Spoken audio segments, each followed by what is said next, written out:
with Native Americans since 1990, and my wife and I are missionaries, and we travel around once every 5 years and raise our support. So we're always out in churches speaking and telling about our ministry with Native Americans. So people are always asking me, what tribe are you from? And actually I even had one native pastor there in Arizona ask me that. So I guess if you can fool a Native American, you can, to thinking you're Native American, then you can about fool anyone. I remember one instance, I just want to tell you about this real quick. I was at a school, a Christian school, speaking in Indiana, and I was sitting down in the front row getting ready to get up and speak to the kids, and you know, the kids were kind of excited, and there was kind of a buzz in the crowd, and the lady got up and introduced me, and she had never met me, and she didn't know who I was from Adam, except I was a guest speaker that day, and that I worked with Native Americans. So she got up and she said, "Kids, we have a real special guest here today, a real live Indian." And the kids are getting excited because I suppose they've never met a real live Indian before. Well, they still haven't, but so I just got up and explained a lot of the similarities between the Asian people and the Native American people. So, and I believe God has used that to be able to minister with Native Americans. I'd like to share a verse with you found in Jeremiah 1:5, and it says, "Before I shaped you in the womb, I knew all about you. Before you saw the light of day, I had holy plans for you, a messenger to the nations." That's what I had in mind for you. And I kind of have taken this verse as a life verse for me because of my circumstances, and I believe that God has had holy plans for me, and now with me being a missionary, I am like a messenger to the nations. Well, I was born in Seoul, South Korea, and I was adopted when I was 9 months old, along with my twin brother. And what's kind of unusual about this story is the parents that adopted us were 52 and 45 at the time of adopting us. And usually when you're getting older, you're not thinking about having another family, but you're thinking about towards retirement and traveling and grandkids and things like that, not raising another family. Well, my parents had already had 5 kids of their own who were already out of the house.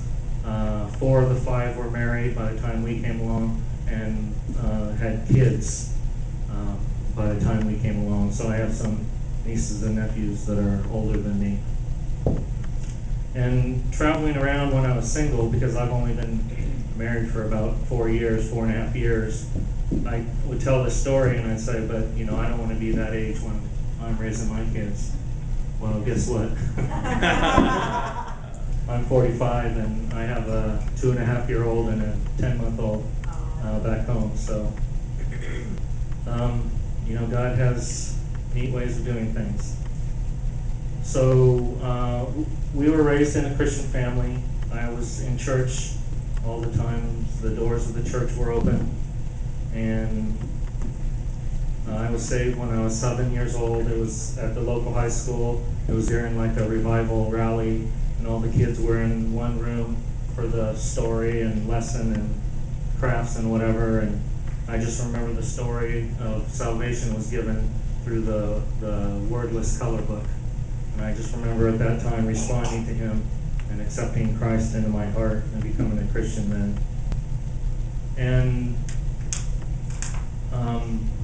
about that time also, my parents, I guess, decided that 2 was not enough, so they wanted to adopt another set of twins.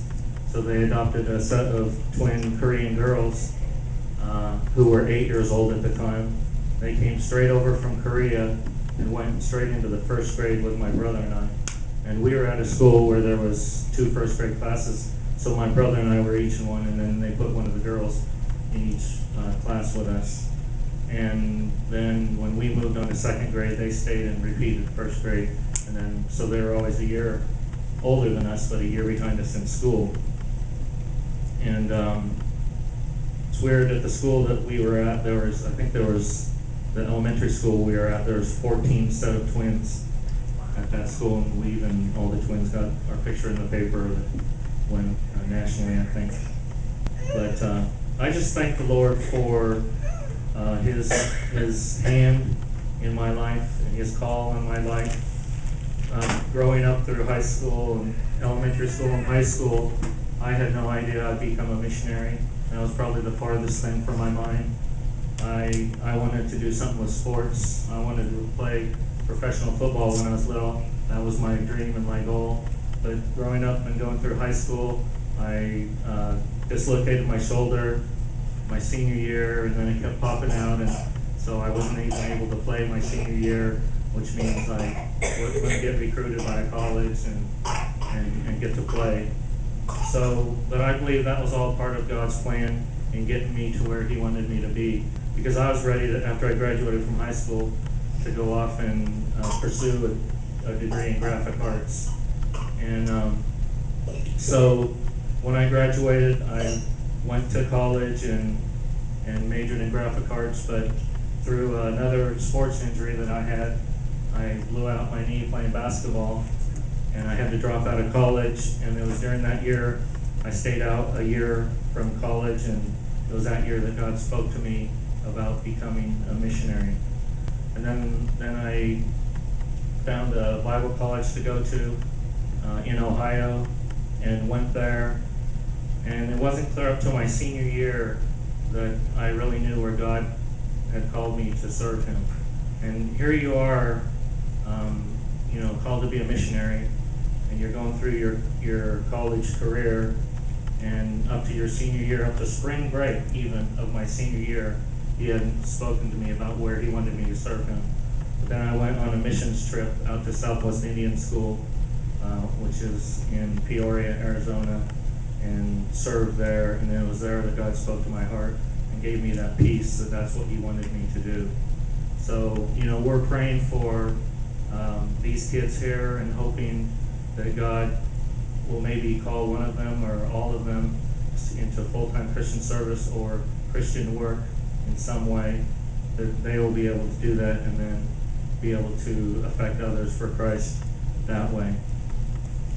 So we all are very excited to be here. We've put in a lot of work, which is exciting to see, and we're excited for the kids that will be coming this week, and we just hope that that we can share Christ in some way with them and affect them for the kingdom of God. Thank you.